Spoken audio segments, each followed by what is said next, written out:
આ બંગાળ નથી દોસ્ત, ગુજરાત છે.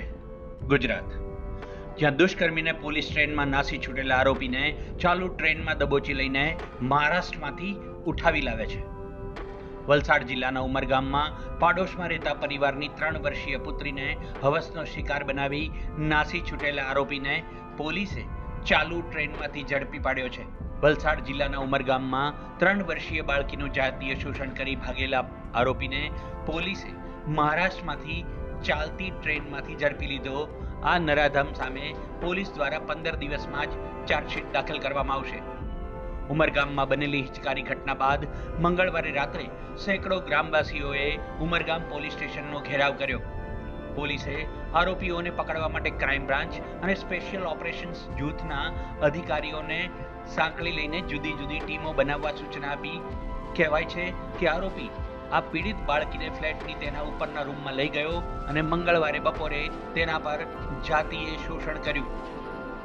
પોલીસે સ્પેશિયલ ઇન્વેસ્ટિગેટિવ ટીમની રચના કરી જે 15 દિવસમાં ચાર્જશીટ દાખલ કરશે. આરોપી મૂળ મહારાષ્ટ્રના પાલઘર જિલ્લાનો છે અને ઉમરગામમાં પીડિતાના પડોશમાં રહેતો હતો અને તેના પરિવારના સભ્યોથી પરિચિત હતો. વલસાડના ઉમરગામ પોલીસ સ્ટેશન વિસ્તારમાં એક નાની દીકરી સાથે દુષ્કર્મની ઘટના બની છે.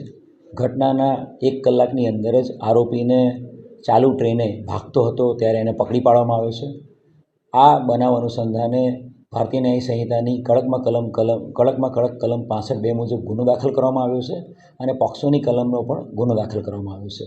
આરોપીને પોલીસે 1 જ કલાકની અંદર રાઉન્ડ અપ કરી લીધો છે. બનાવની અનુસંધાને એક સ્પેશિયલ ઇન્વેસ્ટિગેશન ટીમની પણ રચના કરવામાં આવેલી છે અને એ ટીમ દ્વારા આવનારા 15 દિવસની અંદર આ ગુનામાં ચાર્જશીટ પણ કરવામાં આવશે. હું મીડિયા મિત્રોના માધ્યમથી વલસાડની સમગ્ર જનતાને અને ઉમરગામની જનતાને નમ્ર અપીલ કરીશ કે કોઈપણ પ્રકારની અફવાઓ કે સોશિયલ મીડિયા પરની કોઈ અફવાઓના ભોગ ના બનશો અને એના દ્વારા તમે કોઈ ગેરમાર્ગે ના દોરાશો. અમારો ફક્ત ને ફક્ત આશય આ તપાસ જલ્દીમાં જલ્દી પૂર્ણ કરી ચાર્જશીટ કરવાનો છે અને લોકોને હું તમામને નમ્ર અપીલ કરું છું કે આપ શાંતિ જાળવો અને પોલીસને સહકાર આપો. આરોપી પર ભારતીય ન્યાય સંહિતાની કલમ 65(2) અને protection of children from sexual offence એક્ટની સંબંધિત કલમો હેઠળ ગુનો નોંધી આગળની કાર્યવાહી કરી છે. બ્યુરો રિપોર્ટ, મુંબઈ સમાચાર.